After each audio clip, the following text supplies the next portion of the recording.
మొట్టమొదటి ప్రామిస్ ఉద్యోగాలు ఇచ్చాం. వాళ్ళు అంటున్నారు ఈ ఉద్యోగాలు ఇంకా ఎక్కువ ఇవ్వాలి డిఎస్సి అంటే. మీరు అది కూడా ఏడవలేదు కదా మీరు. కరెక్టే, చాలా ఉన్నాయి, లక్షలు ఉన్నాయి ఉద్యోగాలు. నేను చెప్తాను కదా, ఇప్పుడు డిప్లొమా మన ఫారెస్ట్ డిపార్ట్మెంట్లో 420 పోస్టులు ఖాళీగా ఉన్నాయి. డబ్బులు లేవు, ఖజానాలో డబ్బులు ఇవ్వడానికి. ఎక్కడి నుంచి డబ్బులు ఇస్తాం? ఎర్రచందనం పట్టుకెళ్ళిపోయి అమ్మేసుకున్నారు. నేపాల్లో ఎన్ని వేల మెట్రిక్ టన్నులో ఉంది నేపాల్లో. నేపాల్ ప్రభుత్వం తిరుపతి నుంచి వెళ్ళిన ఎర్రచందనాన్ని నేపాల్ ప్రభుత్వం పట్టుకుంది. నేపాల్ ప్రభుత్వం పట్టుకుంది, కానీ మన చెక్ పోస్టులను వదిలేసింది. ముఖ్యంగా మన ఆంధ్రాలో ఉన్న చెక్ పోస్టులను వదిలేసింది. వెళ్ళిపోండి.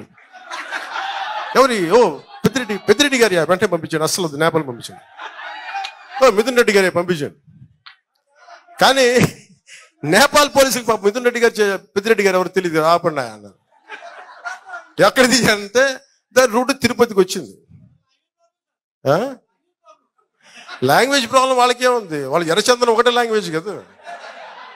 ఈ ఎర్రచందనం కాహాయ్ అంటాడు, అది పట్టుకుంటారు, తీసుకెళ్తారు.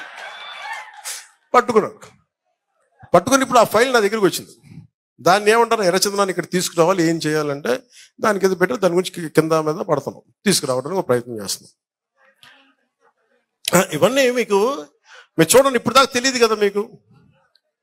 అంటే ఒక ఎర్రచందనం మనకి నేపాల్లో పట్టుబడింది అంటే మీకు ఎంత అలసత్వంగా ఉన్నాయి చెక్ పోస్టులు. మీరు అక్కడి నుంచి తీసుకొచ్చి ప్రతి చోట పోలీస్ చెక్ పోస్టులు ఉంటాయి. నువ్వేం తీసుకెళ్తావు జేబులు, మనకి ఎన్నిసార్లు మనకి ఎలక్షన్ కమిషన్ టైంలో మనకి అడుగుతారు. అలాంటిది ఎర్రచందనం అంటే ఎన్ని వేల మెట్రిక్ టన్నులు, ఎన్ని లారీలు వెళ్ళాలి. అన్ని లారీలు చాలా సునాయాసంగా వెళ్ళిపోయి నేపాల్ దాకా. అంటే మీకు ఆ స్థాయిలో ఉంది దోపిడీ.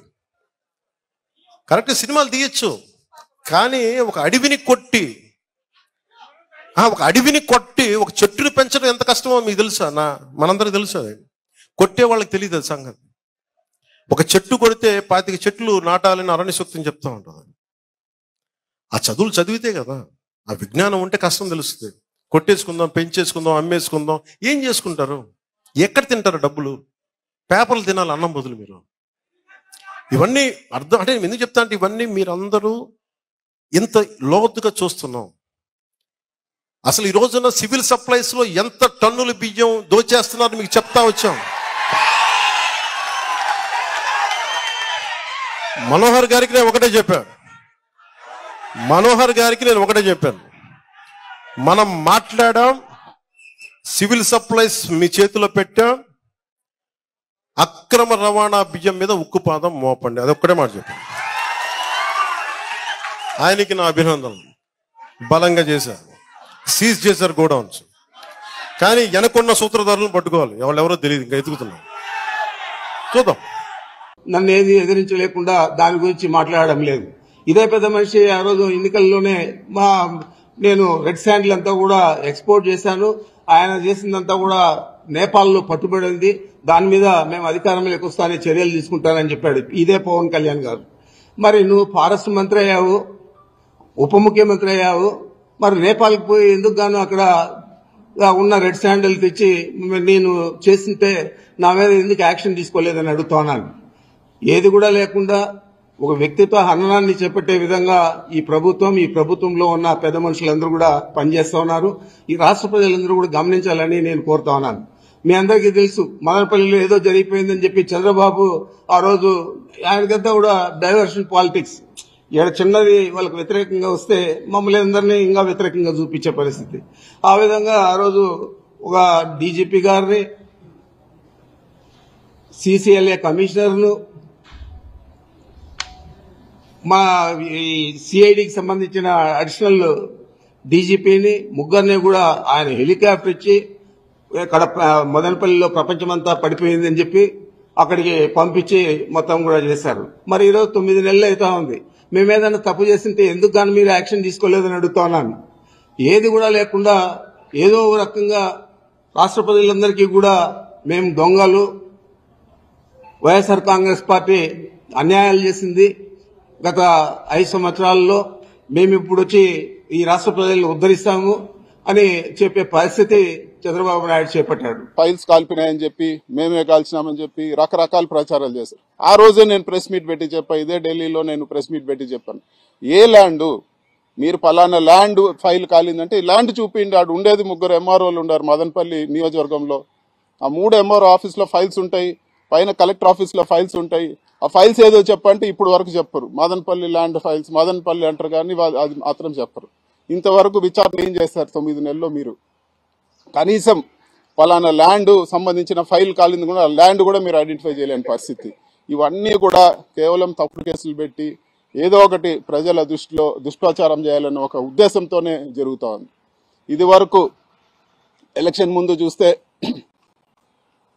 1000 కోట్లు శాండ్లో చేశారని చెప్పి చంద్రబాబు మాట్లాడతాడు, లోకేష్ మాట్లాడతాడు, పవన్ కళ్యాణ్ మాట్లాడతారు. అందరూ కూడా అందరు ఎత్తుకొని ఒక దుష్ప్రచారం చేశారు. మరి ఈరోజు మీరు గవర్నమెంట్ వచ్చింది, ఏమైంది? మీ ఇన్వెస్టిగేషన్ ఏమైంది? ఎక్కడున్నాయి ఆ 1000 కోట్లు?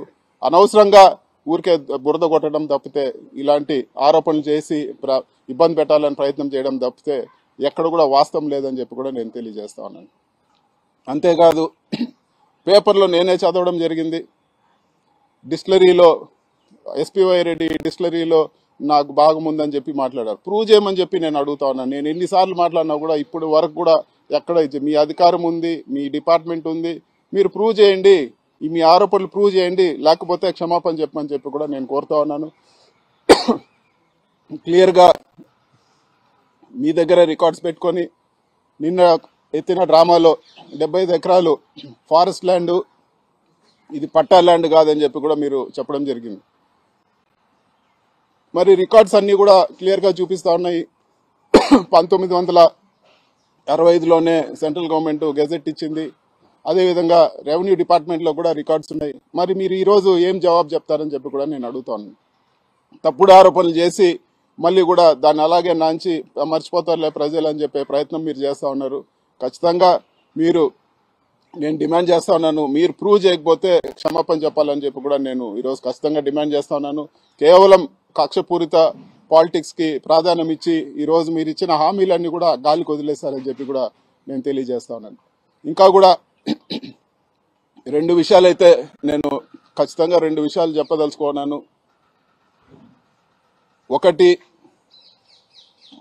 మీరు ఎన్ని ఇబ్బందులు పెట్టినా, మీరు ఎన్ని కేసులు పెట్టినా, మీరు ఎన్ని తప్పుడు ప్రచారాలు చేసినా మేము ఎదుర్కొనేదానికి సిద్ధంగా ఉన్నాము. భయపడే ప్రసక్తే లేదు, ఖచ్చితంగా భయపడే ప్రసక్తే లేదు. మీరు ఎన్ని ఇబ్బందులు పెడితే అంత రెట్టింపు ధైర్యంతో ఖచ్చితంగా ఫైట్ బ్యాక్ చేస్తాము. రెండో విషయము, ఇవన్నీ కూడా ఈరోజు మీ టైం జరుగుతూ ఉంది. సింపుల్గా ఒకటే చెప్తాను, మీ ఊరు నుంచి మా ఊరికి ఎంత దూరమో మా ఊరు నుంచి మీ ఊరికి అంతే దూరము. ఖచ్చితంగా ఈరోజు అనవసరమైన కేసులు పెట్టి, అనవసరమైన ఇబ్బందులు పెట్టి, అనవసరమైనవి చేస్తే వాస్తవాలు లేకుండా రేపు మీ టైం కూడా వస్తుందని చెప్పి కూడా నేను ఖచ్చితంగా తెలియజేస్తా ఉన్నాను. ఉంటే ఈరోజు సాక్ష్యాధారాలతో చెప్పండి, కేవలం ఈ బురద కొట్టే కార్యక్రమాలు చేయొద్దని చెప్పి కూడా నేను తెలియజేస్తా ఉన్నాను. మీకు సంబంధించిన పేపర్లో పెద్ద పెద్ద పతాక శీర్షికలు రాస్తారు. ఆ ల్యాండ్ వాల్యూ అంతా కూడా గవర్నమెంట్ నిర్దేశించిన వాల్యూ 3 కోట్ల లోపల ఉంటే మీరు రాసిన ఆ 2 పేజీల విలువే యాడ్ వేసినా కూడా 3 కోట్లు వచ్చేది.